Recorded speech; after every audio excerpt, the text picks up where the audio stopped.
My fiancé said I was too soft and compared me to her toxic ex, so I dumped her and rebuilt myself into someone she'll never control again. Hey Reddit, never thought I'd be one of those guys posting relationship drama, but here I am. This is going to be long, a TLDR at the bottom. So, I, 29, male, am, or was I guess, engaged to Ruby, 27, female. Together 4 years, engaged for the last 8 months, wedding supposed to be in 5 months. I'm a software developer, making around $95,000, while she works as an HR manager at a mid-sized company. We've got a house in the suburbs, split the mortgage, but I pay slightly more, 60-40. I was always the nice guy, grew up with a single mom who worked 2 jobs, so I learned to take care of myself and others pretty early. My dad walked out when I was 7, which probably explains a lot about why I always tried so hard to be the perfect boyfriend, fiancé. Always afraid of being abandoned, I guess. Classic armchair psychology, but probably true. When I met Ruby at a friend's house party, she was fresh out of a relationship with this dude named Caleb, who, from what she told me, treated her like absolute garbage, cheated on her, made her pay for everything, disappeared for days without explanation, the works. I swore I'd never be like that. I'd be the guy who remembered birthdays, who checked in during the day, who actually gave a damn. And I was that guy, to a fault. Anyway, here's where the story actually starts. About 6 weeks ago, I got a migraine at work. Bad one, couldn't look at my screen without feeling like my head was splitting open. So, I told my boss I needed to leave early. Didn't text Ruby because I thought I'd surprise her by making dinner before she got home. She usually works until 6, and it was only 3 when I pulled into our driveway. I noticed her car was already there. Weird. But maybe she wasn't feeling great either. As I was walking up to our bedroom to change into comfy clothes, I heard her on speakerphone with her friends. I was about to announce myself when I heard my name. Jake is just too freaking soft, she was saying with this irritated tone I'd never heard her use about me. Always asking what I want, always trying to please me. Sometimes I wish he'd just make a decision without checking with me first. It's exhausting being the only one with actual balls in this relationship. I froze outside that door, feeling like someone had just sucker punched me in the stomach. At least Caleb knew what he wanted, she continued. He was an ass, but he wasn't afraid to take charge. Jake's sweet, but God, sometimes I miss being with someone who doesn't need my approval for every little thing. Her friend laughed. You're terrible. The wedding's in a few months. I know, Ruby said, sighing. Jake's stable and reliable. He'll make a good husband. I just wish he wasn't such a pushover sometimes.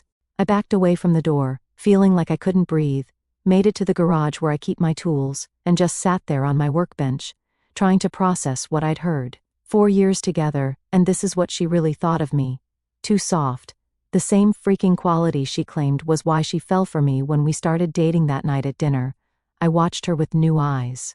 She talked non-stop about her day, complained about her coworkers, and didn't ask me a single question about mine. I realized this was our normal pattern, me listening, her talking, me doing, her directing. After dinner, she did what she always does. Babe, clean up while I watch my show, okay? But instead of my usual sure thing, I heard myself say, actually, I've got some code to finish. Why don't we both clean up tomorrow? The look on her face, pure shock, like I'd suddenly started speaking Chinese or something.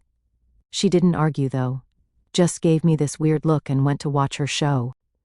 That night, lying next to her in bed, I made a decision.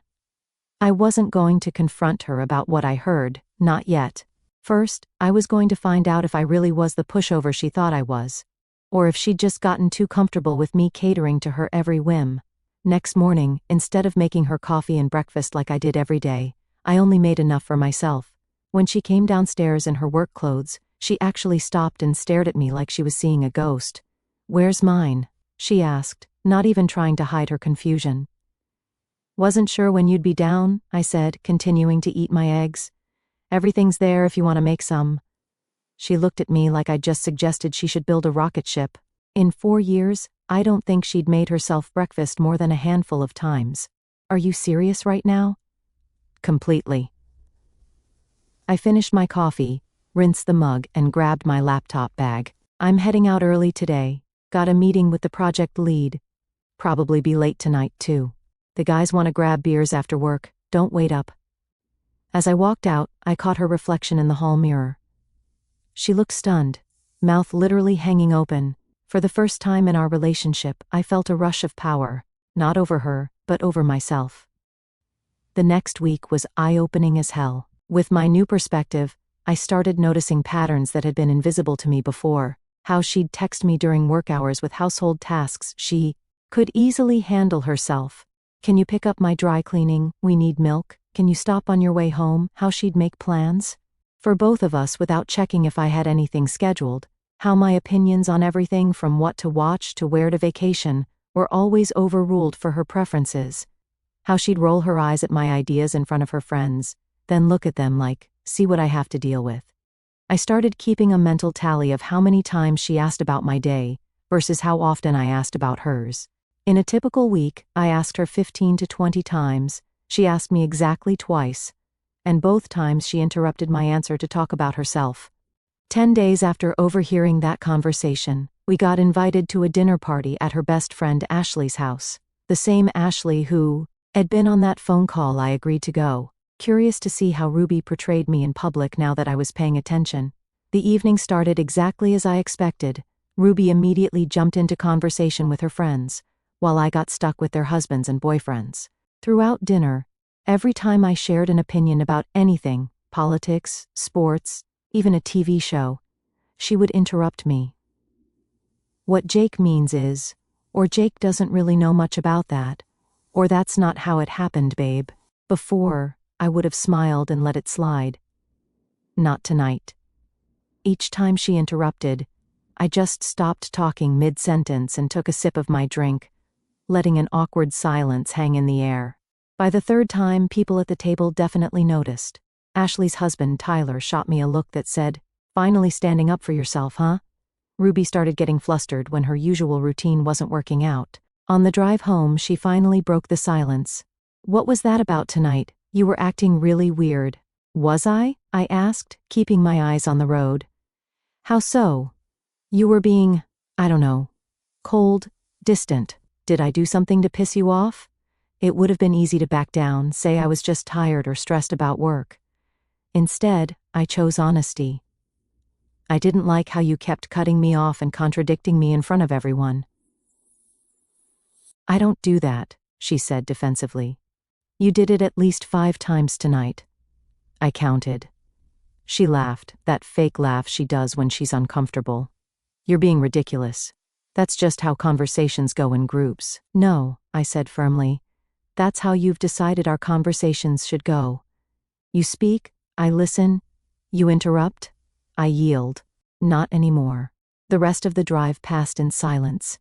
When we got home, instead of apologizing to smooth things over like I always did, I just went upstairs to shower. Later, I found her sitting on our bed, scrolling through her phone but obviously waiting for me. "Are you mad at me?" she asked, her voice unusually small. "I'm not mad. I'm just reassessing some things." "What does that mean?" There was a note of panic in her voice I'd never heard before. "It means I've been thinking about balance in our relationship and how we treat each other." I sat down on the edge of the bed, but not close enough for our shoulders to touch. I asked her, "When was the last time you asked me what I wanted and actually listened to the answer?" She opened her mouth to respond, then closed it again. The silence stretched between us as she searched for an example and came up empty. "That's what I thought," I said quietly. "I'm going to sleep in the guest room tonight. I need some space." As I gathered my pillow and started toward the door, she called after me, "Jake, is everything okay with us?" I paused in the doorway. "That depends on what happens next," I said and closed the door behind me. That night, in the guest bed, my mind was racing. Part of me felt guilty for disrupting the status quo. But a stronger part recognized that this discomfort was necessary, like the pain of a workout that makes you stronger. The morning after I slept in the guest room, Ruby was different. When I came downstairs, she was in the kitchen, making breakfast for both of us, something she hadn't done in years, maybe ever. "Morning," she said with a nervous smile. "I made your favorite." She slid a plate in front of me and coffee, extra strong how I like it. I thanked her politely but maintained my emotional distance. I'd seen this pattern before, a temporary change to smooth things over, only to revert back once the crisis passed. I have plans today, I announced between bites, meeting up with my old lifting buddies from college, hitting the gym, then probably hanging out after. She froze with her coffee mug halfway to her mouth. Today? But we're supposed to look at wedding venues with my parents. They're driving in from Rochester. We've had this planned for weeks. Actually, she had planned it and only mentioned it to me in passing a few days ago, but I stayed calm. You never confirmed that with me, and I made these plans last week. That was a lie. I had texted my old gym buddies, Phil and Dave, at 6 a.m. that morning. But she didn't need to know that. Can't you reschedule? She asked with that tone that always made me cave before. You know how important this is. My parents are coming all this way. No, I said simply. I've been putting these guys off for too long. Your parents are welcome to come another time, when we both have agreed on the date. The look of confusion on her face was priceless. In 4 years, I had never refused to go along with her family obligations. I'd sat through countless meals with her parents, making small talk, and being the perfect future son-in-law, while she and her mom talked wedding details that I had no say in. Is this because of last night? She asked, her voice hardening. Are you trying to punish me? I put down my fork and looked directly at her. Not everything is about you, Ruby. I'm just choosing to spend time with friends I've neglected, people who matter to me. I finished breakfast, thanked her for cooking, and went upstairs to get ready. As I was about to leave, she called from the living room. Will you be home for dinner at least? I can make that pasta you like. Not sure, I replied, grabbing my gym bag. Don't wait up. The day with my college buddies was exactly what I needed. Phil, Dave, and I used to lift together 4 to 5 times a week back in school. I'd been in the best shape of my life then, but over the years with Ruby, I'd gradually stopped going as much, always too busy with something she wanted to do. After a brutal but satisfying workout that left me sore in all the right places, we hit a sports bar to watch the game. 3 hours of just being one of the guys again, talking, laughing, no one interrupting or dismissing my opinions. When Phil asked how things were going with the fiancé, I surprised myself by opening up. Didn't share everything, but enough for them to understand I was reevaluating. Finally, Dave said, clapping me on the shoulder, "We've been worried about you, bro. The Jake I knew in college never would have let a chick control his life like that. Remember when Allison tried to make you skip that game for her sister's birthday?" Phil added. "You told her flat out some things aren't negotiable." I'd forgotten about that. How had I changed so much without even noticing? "What happened to that guy?" Dave asked. "I don't know," I admitted. "But I'm finding him again." I got home after 10 p.m. to find Ruby waiting up. The house was spotless, and she'd clearly made an effort with her appearance, wearing the dress I'd complimented once, and her hair the way I liked it. "How was your day?" she asked, seeming genuinely interested. "Good," I replied, suddenly feeling the weight of everything. "Really good. Forgot how much I missed those guys." "Come sit," she patted the spot next to her on the couch. "Tell me about it.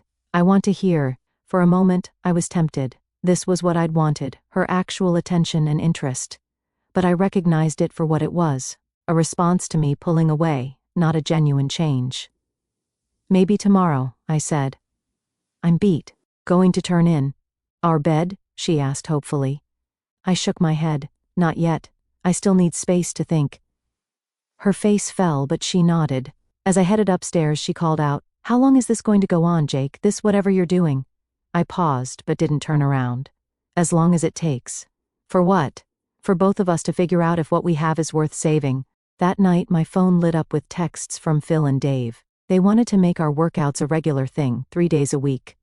I agreed immediately. Whether my relationship survived or not, I needed to reclaim the parts of myself I'd surrendered.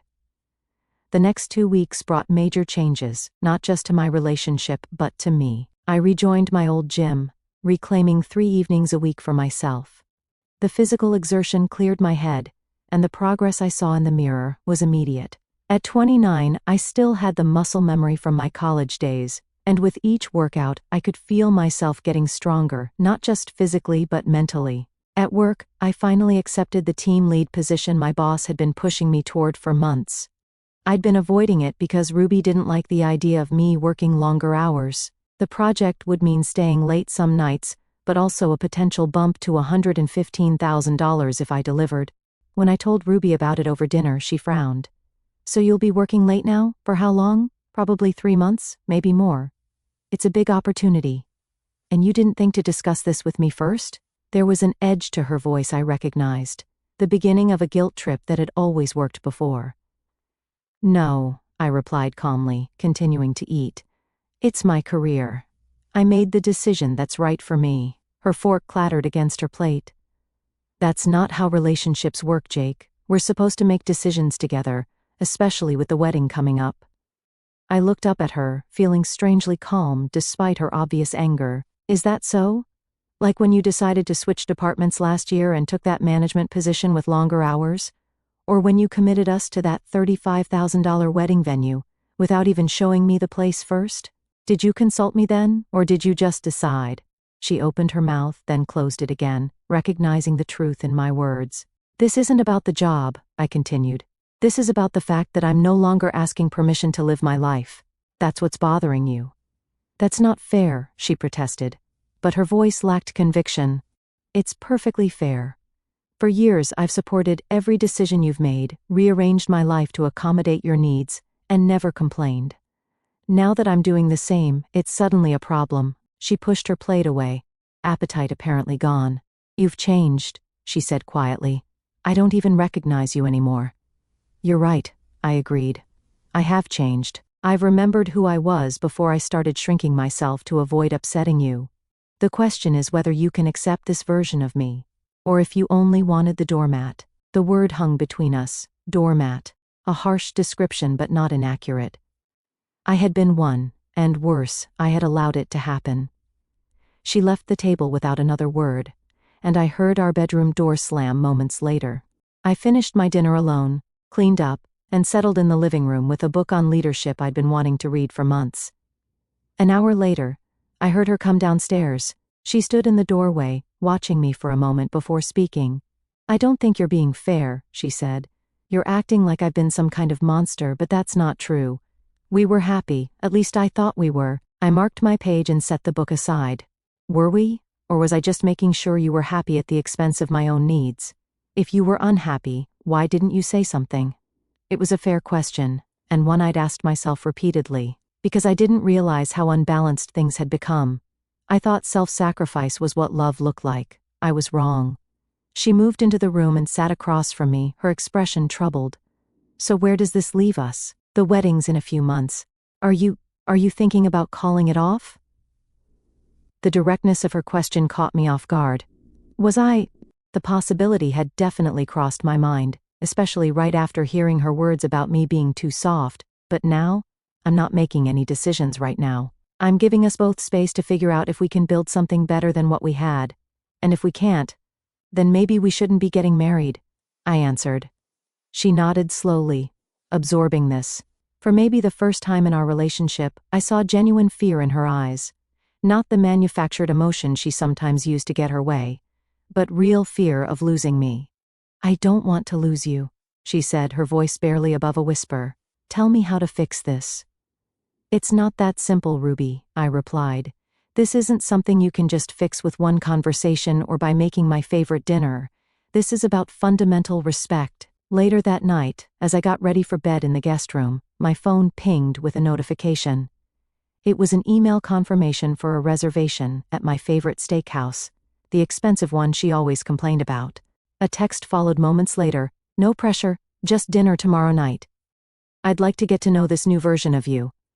I stared at the message for a long time before responding with a simple, I'll be there. As I drifted off to sleep, I wondered if this was the beginning of something new, or just another manipulation tactic.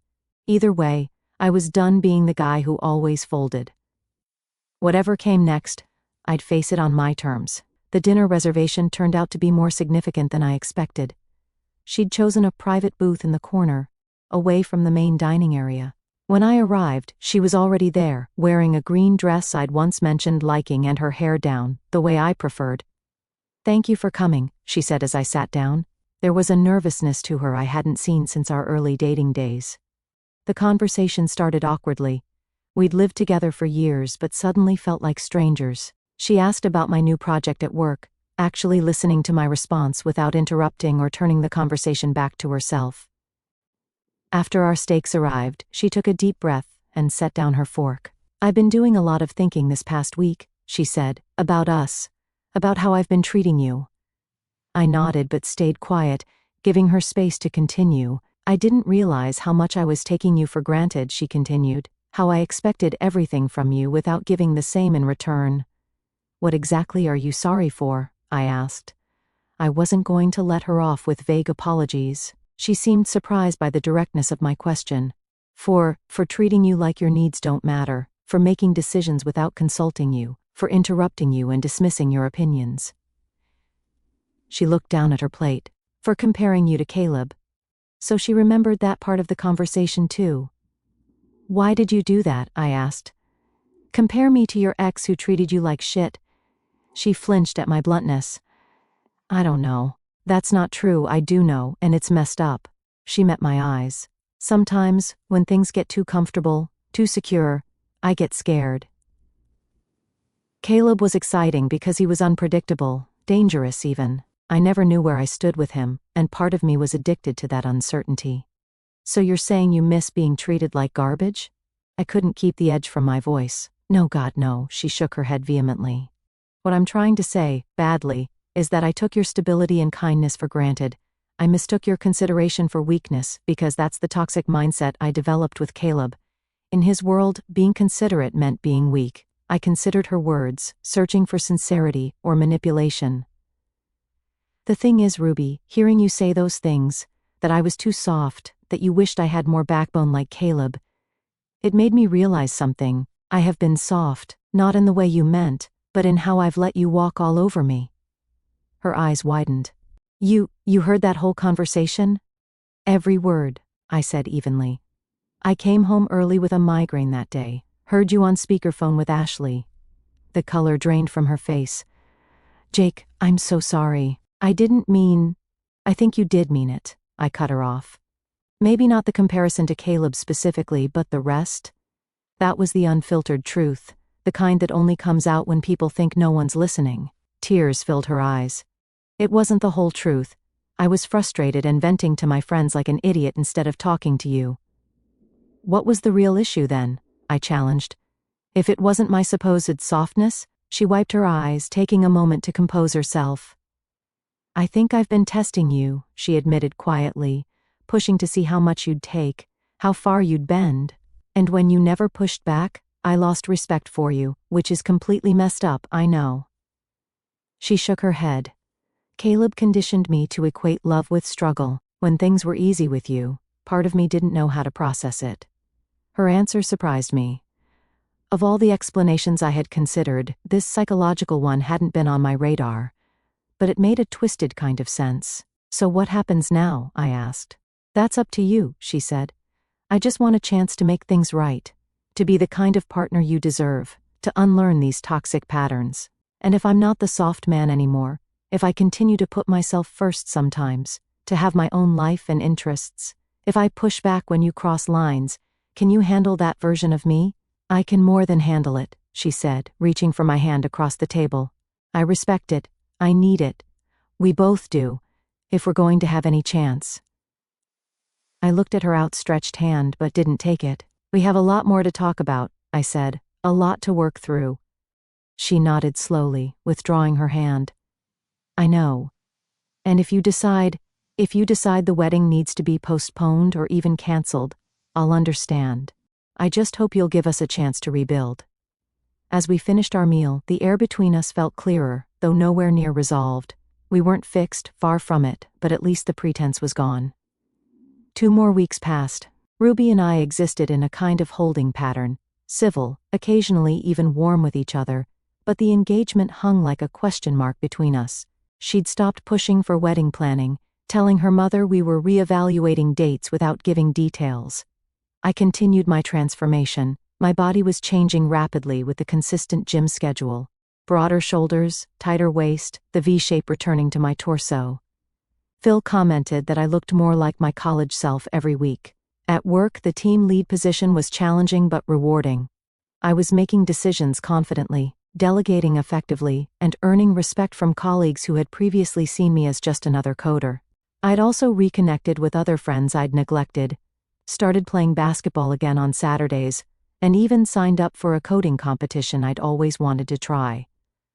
My life was becoming full in ways it hadn't been in years. About 5 weeks after I'd first overheard that conversation, I was heading home early after closing a major deal at work. As I pulled into the driveway, I noticed Ashley's car parked out front. I wasn't in the mood for Ruby's judgmental friend, so I decided to quietly enter through the side door that led directly to my home office. As I approached, I heard laughter coming from the living room. Not wanting to interrupt, I paused in the hallway. "You have to see him lately," Ruby scoffed, barely keeping it together between bursts of laughter. "He's seriously out here pretending he's some alpha now, lifting weights, acting like he has a backbone. It's hilarious. Like a chihuahua growling at a pit bull." Ashley threw in, smirking, "Right? He struts around like he's suddenly this badass. It's cute though, like watching a toddler throw punches at air. I mean, sure, the gym's doing him some favors, but come on, we both know this phase won't last." "What if it does?" Ashley asked with a raised brow. "Then I'll just remind him who's really in charge. Let him play tough guy all he wants, he'll crawl right back once the ring's on. Guys like him don't walk away from someone like me. He's too used to being handled." I felt a cold fury wash over me like I'd never experienced before. The past month hadn't changed anything. She still saw me as a joke, someone she could manipulate and control. I quietly backed away, got in my car, and drove around for an hour to clear my head. When I returned, Ashley was gone. Ruby greeted me with a smile that now seemed so transparently fake. "Hey babe, how was your day?" "Interesting," I replied. "Get a lot done while I was gone?" "Just wedding stuff with Ashley," she said with a dismissive wave. "Nothing important." "Yeah, must have been pretty funny planning a wedding." "What do you mean?" Her smile faltered slightly. "Nothing. I'm going to grab a shower." I went upstairs, pulled out my laptop, and started making calls. By the time I came back down 2 hours later, I had a plan. The next morning, I woke up early and went to the kitchen to start breakfast, but instead of making her usual avocado toast, I set a manila folder on her plate. When she came down, she looked at the folder with confusion. "What's this?" "Open it," I said, sipping my coffee. Inside were cancellation confirmations for our venue, catering, photographer, every wedding contract we'd signed, all of them terminated with the deposits forfeited. Her face went pale. What did you do?" "I canceled our wedding," I said calmly. "You what? Without even talking to me?" Her voice rose to a shriek. "You can't do that." "I already did." "Why? Because of some stupid fight? Because I interrupted you at dinner? This is insane, Jake." I set down my coffee cup and stared at her with a calm I didn't know I possessed. Her expression shifted from confusion to panic as she realized I knew. "Jake, whatever you think you heard, it wasn't what it sounded like. Ashley was just—" I slid another folder across the table, cutting her off mid-sentence. She opened it with trembling hands, her face draining of color as she saw the cancellation confirmations for the venue, catering, photographer, everything. "What? What is this?" she whispered. Though she knew exactly what she was looking at, I remained silent, my face expressionless. "Jake, talk to me, please," her voice cracked. You can't just..." I pulled a second folder from the counter and placed it in front of her. "What's this now?" she asked, her hands shaking as she opened it. "Apartment listings," I finally said, my voice flat. "I've already paid first and last month's rent on the top one. It's yours if you want it. If not, that's your problem. Either way, I want you out of this house in 2 weeks." Her mouth opened and closed like a fish gasping for air. "You're kicking me out? You can't do that. We bought this house together. Check the deed, 2 words, no emotion." "Jake, please, can we just talk about this?" Tears were streaming down her face now. "I know I messed up. It was stupid girl talk, it didn't mean anything." I just stared at her, saying nothing. She fell to her knees then, actually grabbing my legs. "Please, Jake, I love you. I'll change. I'll do therapy, whatever you want. Don't do this." I removed her hands and stepped back. "Jake, say something," she pleaded, mascara running down her cheeks. "Yell at me, scream at me, anything. Just don't shut me out like this." I walked to the door and grabbed my gym bag. I'm staying at Phil's for a few days, I said, my back to her. When I come back, I expect to see boxes packed. Jake, please. She was sobbing now, almost hysterical. You can't just throw away 4 years without even talking to me. I made a mistake. I'll do anything. I paused at the door, considered saying more, then decided against it. Some things didn't need to be said. I closed the door on her wailing and felt a weight lift from my shoulders. For the first time in 4 years, I was completely free. 2 weeks later, I returned from a basketball game to find the house empty except for my furniture. She'd left her key on the counter with a 10-page handwritten letter that I skimmed and then threw in the trash. Some things don't deserve closure. That night, my phone blew up with texts and calls from her friends, even her parents. I blocked them all. The only message I responded to was from Phil. Proud of you, man. 3 months later, I was settled into a routine that felt right. The promotion had come through with a raise to $125,000. I'd redone the house with furniture I actually liked. My body was nearly back to my college form. I heard through mutual friends that Ruby had moved back in with her parents and was going through a rough patch. Someone mentioned seeing her at a bar with Caleb, leaving in tears after he publicly humiliated her. None of it made me happy. I didn't want revenge or for her to suffer. I just wanted her out of my life. 6 months after the breakup, I was at a coffee shop, working on my laptop, when someone approached my table. Is this seat taken? I looked up to see a pretty woman with a warm smile, holding a cappuccino. All yours, I replied, moving my bag. I'm Kate, she said, extending her hand. Jake, I replied, shaking it. As we started talking, I found myself opening up in a way I hadn't in a long time. She was a graphic designer, loved sci-fi movies, and had a sharp wit that made me laugh. When she asked if I'd like to grab dinner sometime, I felt no hesitation. I'd like that, I said, meaning it. Later that night, I found myself reflecting on how much had changed. A year ago, I had been planning a wedding with someone who didn't respect me. Now, I was starting fresh, on my own terms. I hadn't heard from Ruby in months, and that was fine. The last update from mutual friends was that she and Caleb were back together, and he was treating her exactly how she deserved. Maybe that's what she wanted all along. All I know is that I finally became the man I should have been, not for her, but for myself. And yeah, that's my story. If anything new happens, I'll give you guys an update. Hey guys, thought I'd give you a short update after everything went down, so, life's been pretty damn good. That date with Kate turned into something real. We've been together for about 8 months now, taking things slow. She respects boundaries, communicates like an adult, and doesn't try to change me. Basic stuff that shouldn't feel revolutionary but somehow does. The house is completely mine now, bought out Ruby's portion, remodeled the kitchen like I always wanted. Project at work was so successful they made me department lead with a team of 5 under me. Bumped to $135,000 with quarterly bonuses. For those asking if I ever heard from Ruby again, yeah, unfortunately, about 3 months ago she showed up at my door at 2 a.m., drunk and crying, begging for another chance. Said Caleb had cheated on her. Shocking, I know. And that she'd finally learned her lesson. I called her an Uber and waited with her outside until it arrived. Haven't heard from her since. The most important thing I've learned through all this, self-respect isn't negotiable. The minute you compromise on that, you've already lost. Anyway, Kate's taking me to meet her parents next weekend. So wish me luck with that.